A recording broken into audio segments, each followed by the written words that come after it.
Vous avez un nouveau message envoyé du passé.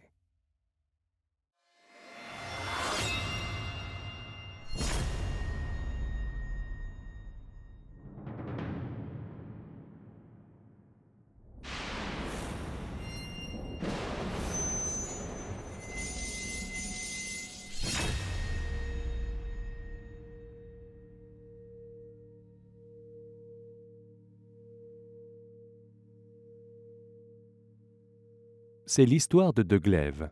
L'un représente la victoire, l'autre la défaite. Le premier appartenait au roi de Yue, Go-Chen. Le second à son ennemi juré, le roi de Wu, Fu-Chai.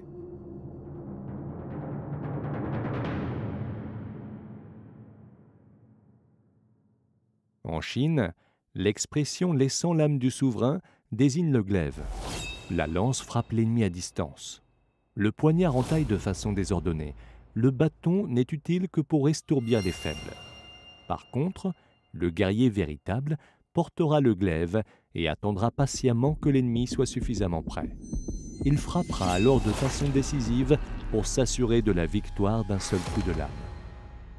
Toujours frapper le fort, ne jamais maltraiter les faibles, savoir endurer. Ce sont les qualités d'une fine lame et l'idéal du vrai chevalier. La dynastie des Han a produit de nombreux bas-reliefs représentant des figures de chevaliers.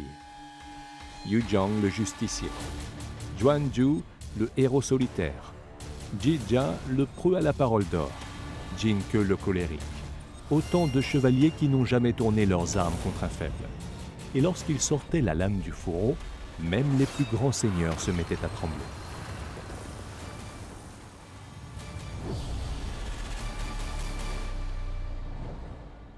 Mais retournons à présent aux deux guerriers qui nous intéressent, Go-Jian et Fu-Chai. Il faut dire que Fu-Chai n'avait rien d'un perdant.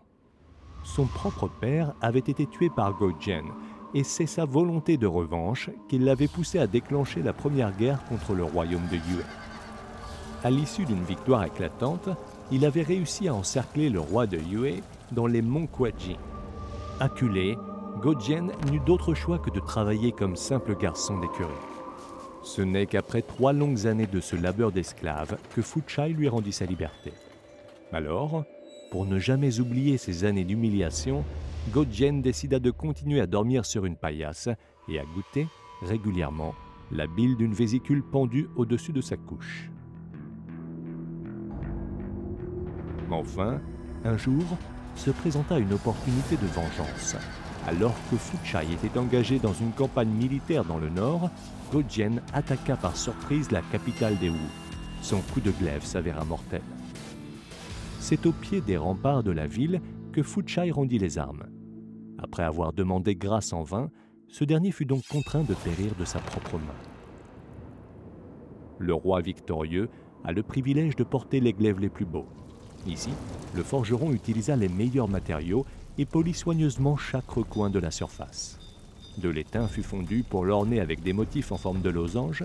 Le manche du glaive fut serti de turquoise.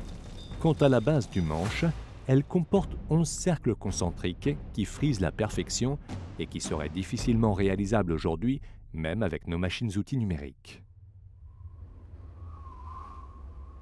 Par la suite, Go-Jian annexa le royaume de Wu, devenant ainsi l'un des 5 grands hégémons de la période des printemps et automnes.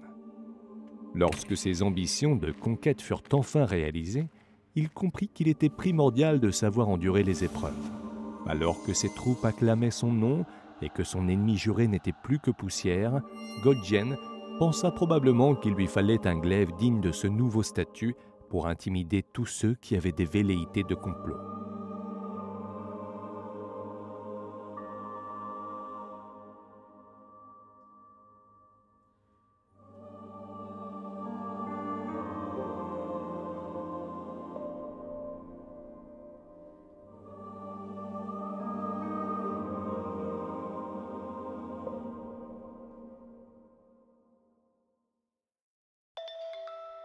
De nouveaux messages du passé attendent d'être lus.